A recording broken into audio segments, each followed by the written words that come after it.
One of the biggest lessons I learned this year was to prioritize me. Welcome back to the Transaction Care Podcast. My name is Lillian Hernandez, but you can call me Lily like the flower because we are learning and growing together. And I am your resident care coordinator and host of this lovely and amazing show. My goal with each episode is to demystify the business of real estate as well as empower you and leave you uplifted and encouraged to start your journey today. Visit transactioncarepodcast.com to stream old episodes and learn more about transaction care, as well as my other services like coaching, my YouTube channel, the content I'm producing on social media. It's a good time. Transaction care across the board. Now let's get into this week's episode. I want to talk about pretty much a day in the life of a self-employed full-time auntie that also happens to be a real estate transaction coordinator, life and success coach, content producer, and a future self-made millionaire. The last part is definitely still pending, but follow along for the journey and to see how things go. But how do I manage it all? How do I handle failure and rejection? And what is next? One of the biggest lessons I learned this year was to prioritize me. I love my family. I love my friends. I love the path that my career is on. But I was really starting to lose sight of me along this entire journey. I wasn't prioritizing me and I wasn't adding me to the agenda. If you were to look at your calendar right now, where on that calendar are you prioritizing yourself? Yes, everything I do, everything we do benefits ourselves, benefits me, those I love. It keeps the bills paid. It keeps me traveling. But was I even enjoying any of it? Am I present to fully enjoy and embrace what is occurring? And the answer was no. So what changed? What happened? Because we all know when life gets to lifing, it is so easy to lose track of what is of priority, what is fun, what comes natural, what is our purpose, passions, all of the things, right? And that includes taking care of self. And for me, those moments where I was questioning, like, why am I doing any of this? What does it even matter? And is this even important? Is it bringing value to people? I would get these subtle reminders or a comment on a video from someone thanking me, or someone would set up a discovery call with me and say, they'd tell me about whatever they were going through. And by the end of the call, I've already helped impact them in their life and help them to reevaluate their perspective. Or I'll talk to friends and get to know them on a deeper level. And it's been these subtle reminders that remind me to truly just bring it back to the basics. I am a serial overthinker. My self-saboteur is avoider. Avoidance is number one when it comes to me running away from things and self-sabotaging myself, which I have talked about in previous episodes. But I realized that I really just had to bring it back to the basics. Like, let's run it back and let's slow things down and take it from there. And what does the rest of my life, what do I want it to look like? What do I want it to feel like? Who do I want around me? And what time and effort and work is that going to involve in order to maintain? How much of me is that going to involve? And not just for others, but most importantly, like I said, for me. And some may say, oh, that's selfish, or, but I don't. There is no, it's just not selfish. We have to prioritize ourselves in all situations. This doesn't mean I'm choosing to abandon my family or my actual priorities. It's simply reprioritizing and reorganizing what is important to me, who is important to me, what is important to me in order to function with purpose. And going back to the basics was a part of that whole process of me learning myself, prioritizing myself. So I did a complete audit of my life. No joke. Transaction coordinators out there, you know what it takes to audit a file from the beginning to the very end.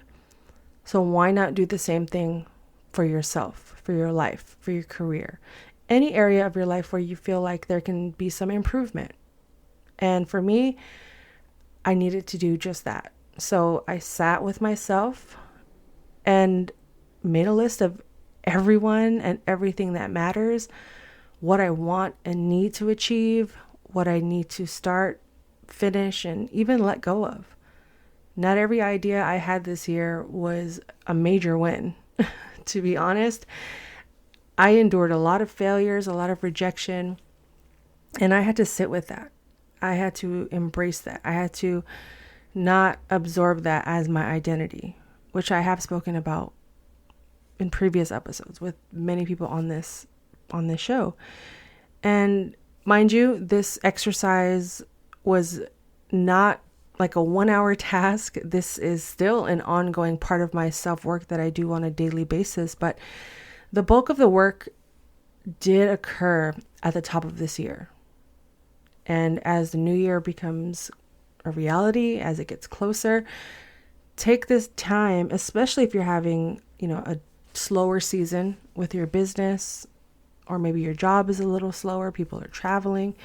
Use that time to sit with yourself. And one of my favorite books I read last year, and I immediately took action. Action is key. Remember that. Action is key. As soon as you learn something that is beneficial to your life or inspiring or motivating, take action immediately. Apply it to your life. Prioritize it into your life. But with that said, one of my favorite books I read last year is The 12-Week Year, which basically, to summarize it, it teaches you and promotes a year's worth of work can be achieved in 12 weeks. And if we truly have the desire to get things done, they'll get done. And this strategy has allowed me to focus on my goals and plans that mattered versus simply, filling in the time or filling my time to stay busy and avoid the real action steps required for me to advance on my own, in my own self journey. Like I said, my biggest self-saboteur is avoidance. And when I'm afraid or when I'm doubtful to even start a new project or to level up, I immediately avoid. Let me go, and it could be the smallest or biggest of avoidance. Let me go finish folding my, those clothes that are sitting in my chair. Let me go do the dishes. Let me go make some dishes so I can wash the dishes. It could be the biggest or smallest of things to avoid what is important and what is on our hearts and in our minds. So for any of you out there that are multitaskers, multi-hyphenates, multi-creatives that want to get a bunch of things done at once, I want to do this, I want to do that, I want to, all in a small amount of time. For me, I had to stop doing several projects at once, narrow down my vision, and really learned how to trust the process. So trusting the process to me is not just saying, closing my eyes and saying, I want $1 million and waiting for it to come. Believe me, I try it every day. Do I believe it's going to happen? Yeah, but I still have to put in the time and the work. And trusting the process is a lot of action, a lot of the same work on a daily basis, a lot of self-doubt, reflection, discomfort, wins, and rejection. And when it came down to it, I was so terrified of rejection that I would busy myself with so many things with the notion that one of these is bound to work. Let me keep at it until it does. And having no real rhyme or reason or purpose behind what I was doing. I was just doing it for the sake of scarcity, fear, rejection. And truthfully, I was so terrified of only giving my time and energy to one project that if it didn't work out, I would start to question, who am I? I won't ever get that time back. I'm not good enough. I just wasted my time. Let me know if you feel that. Go check out episode 42, titled Imposter Syndrome, where I talk about the mindset of not feeling qualified to be in certain workspaces or attaining certain levels, reaching certain levels of your life, or just feeling inadequate. I talk about that because imposter syndrome is real. I think we've all experienced it. Some of us are currently experiencing it, but there is a way out of that. It's a lot of, like I said, self-reflection, reframing, reorganizing, clearing of sorts. And like I said, it was a matter of returning to the basics for me in terms of my day-to-day and truly auditing my life and what I want it to look like. Of course, it's not my plan, it's God's plan, but truly envisioning a future for myself and knowing that it's possible, believing that it's possible. So today, I consistently choose to fill my cup every single day before I, quote unquote, walk into those doors and rooms filled with noise, chaos, demands, etc. Right? We all know how it is. You check one email. I just got to check one quick email. Then that spirals into 2 to 10. Next thing you know, 8 hours have gone by and you've just been sitting at your desk all day and you haven't done anything that you said you were going to do for yourself. And for me, that includes taking care of my mind, my money, and my body. So I make the time for me. Let me say that again. I make the time for me. At minimum, twice a week, to sit for at least 1 hour, to pray, read, reflect, process, journal, meditate. And this allows me to have at least 1 hour of stillness for myself. And I talk about stillness a lot. Stillness is the move. I've said this before, I'm going to keep saying it. We tend to operate at such high levels, in such chaos. When are we giving ourselves time to process, to feel, to experience, and again, to enjoy what we're actually doing, not just today, but in general?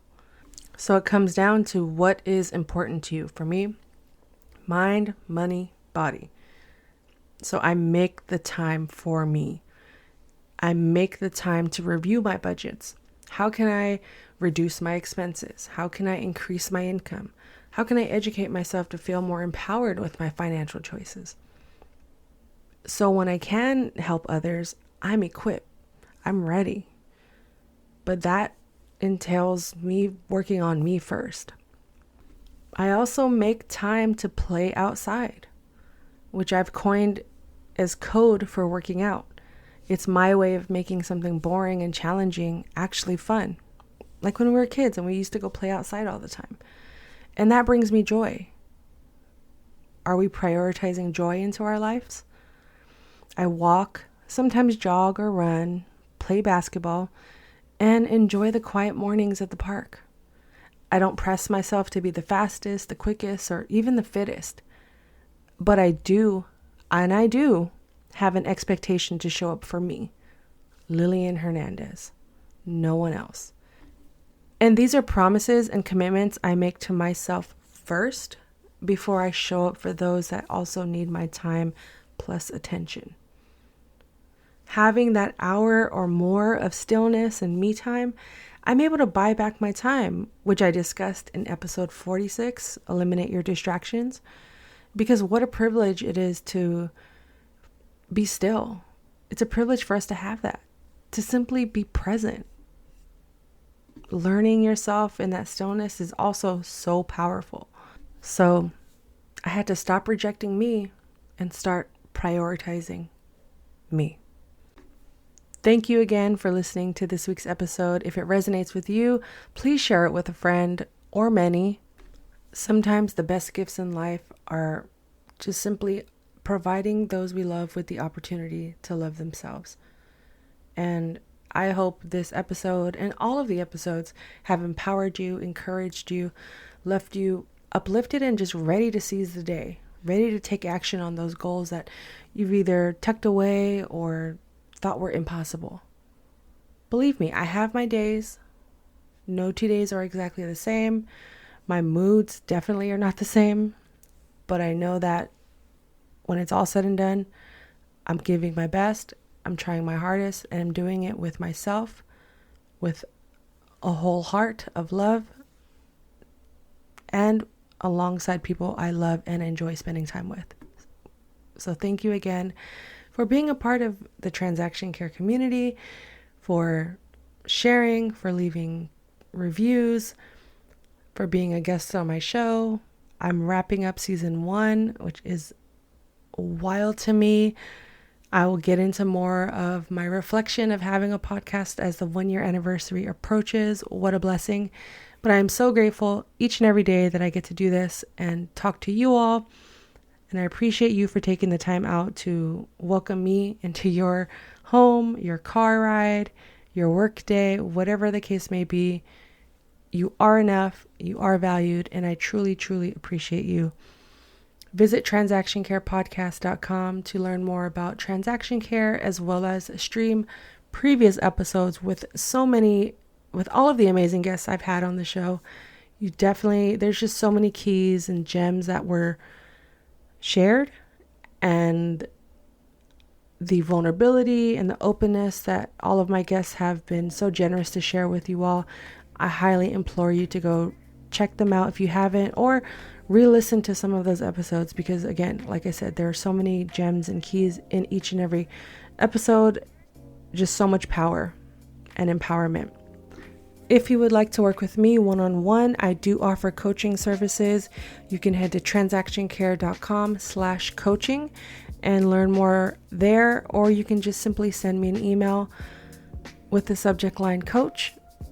You can send it to tc@transactioncare.com, and boom, we can get started with a free discovery call and get you on the calendar for future sessions, because I want to encourage you more and help you find your way. I know how much coaching has benefited me personally in life and in career in my business, and there's nothing more that I would love to give you all is simply that opportunity for yourself.